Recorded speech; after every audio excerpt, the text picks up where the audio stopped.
Alright guys, so in today's video I want to talk to you about a different method for some of your traditional kettlebell exercise that I found in my experience of just working with these for the past couple months.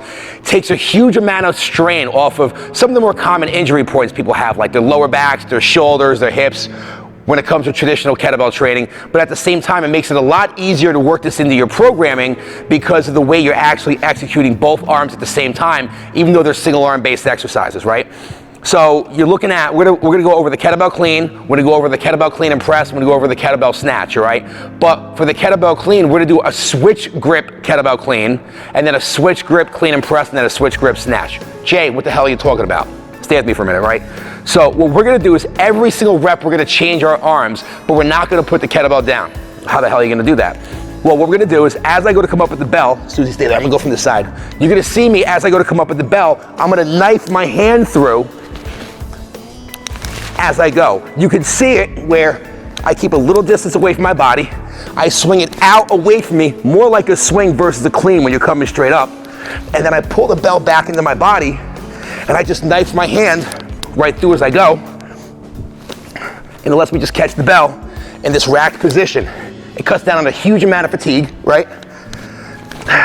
It lets you work the muscles more efficiently, and I find for myself, it keeps a ton of strain off my lower back, because typically when you're doing a lot of your kettlebell exercises, what are you doing? All right guys, we're gonna do kettlebell snatches. All right coach, what are we doing? 7 to 10 on the right, 7 to 10 on the left. All right, so you gotta do all 7 to 10 on the one side, then you're doing all 7 to 10 on the other side. And if you got like a bad hip flexor like I do, it's really easy for that hip to get fatigued out, and then your technique and form goes, and then damn, the rest of your workout's done. This lets me alternate evenly between both sides, so I get that split second of break on my bad hip and my lower back, but I'm able to keep the cardio going and the workout going the whole time, right?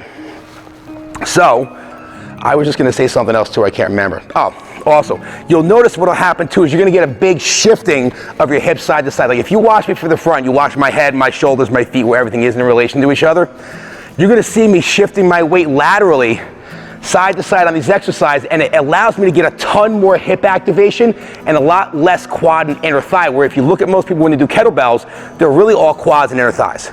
So you'll see the dynamic shift side to side, where I'm gonna use my right hip, you see how I'm head over foot there, and I'm gonna use my left hip, and I'm head over foot here. And even though you would think, Jay, isn't that a lot of pressure on your lower back?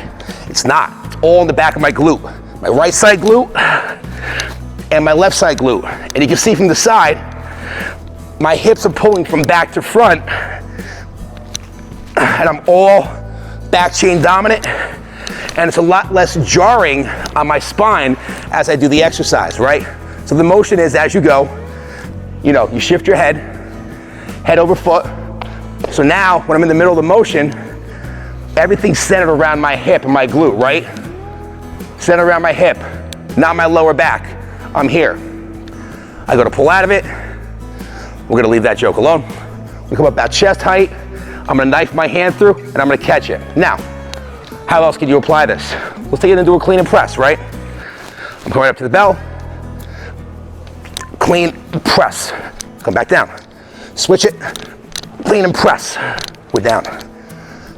You can see, it's easy to maintain a very rhythmic pattern where instead of having to do, you know, one set, putting it down, then change it for the other, I can keep a rhythm going.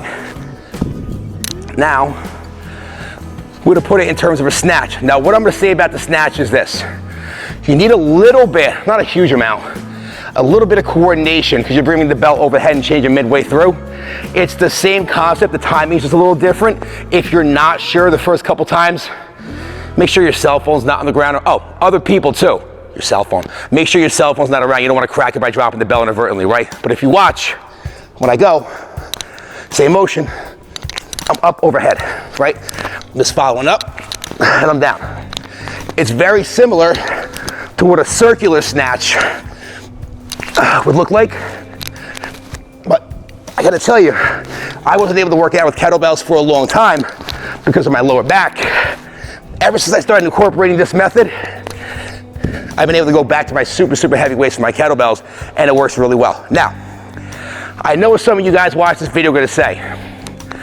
You know, Jay, in traditional kettlebell training, you can only change hands one time. we're not fucking doing traditional kettlebell training. We're not in Russia. We're not in a competition. We're not trying to see if you can go for 10 minutes straight and how many reps you do. Most of us watching this video, we're doing this for basic aesthetics and basic fitness. So if you have to step outside of the guidelines of the way the exercise was invented 200 fucking years ago, you know, it's okay to think outside of the box and use little modifications like this that are ultimately gonna put you in a better position where you're gonna get more on the good side and less on the bad side. And what I mean by that is the good side being, you know, better conditioning, more muscle gain, more fat loss, more mobility gained. And on the bad side, you're staying injury free.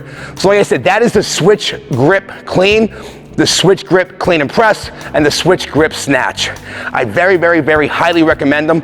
Anybody who typically does any of those 3 exercises in our classes that has a hard time activating the back of the glutes, and they usually feel the lower back and they usually feel the quads working, if I could teach them this motion, 9 out of 10 times it goes right to the glutes and the backside. So put that in your crack pipe and smoke it. Guys, if you have any questions, do me a favor, leave a comment in the comment section below or reach out to us through social media. We're out there all over the fucking place. So this way, if you have any things you're stuck up on or you're just having a hard time with this exercise, me or one of the coaches can reach back out to you, get you whatever guidance you need, and get you back on the ball rolling, all right? Thanks for stopping by. See you in the next one.